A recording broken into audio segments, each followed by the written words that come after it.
السلام عليكم. حضر معكم وصفة كريم العين للبشرة الحساسة.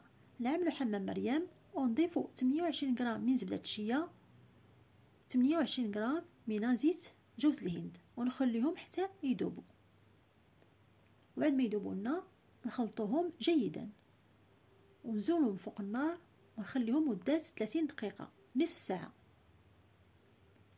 ومن بعد نصف ساعة نضيفو نصف ملعقة صغيرة من فيتامين أو و10 قطرات من زيت أساسية لبان العطري.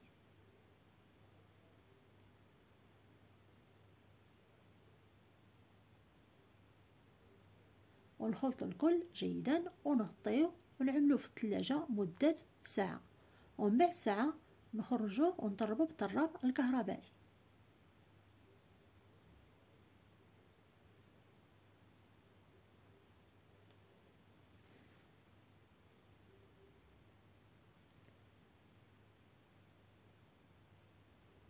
ونعملوه في علبة محكمة الغلق ونحتفظ به بدرجة الحرارة الغرفة، ونستعملوه صباحا ومساء بعد الاستحمام، أو على الأقل من غسل وجهنا يكون رطب، باقي الوجه ديالنا رطب، نستعملوه حول العينين.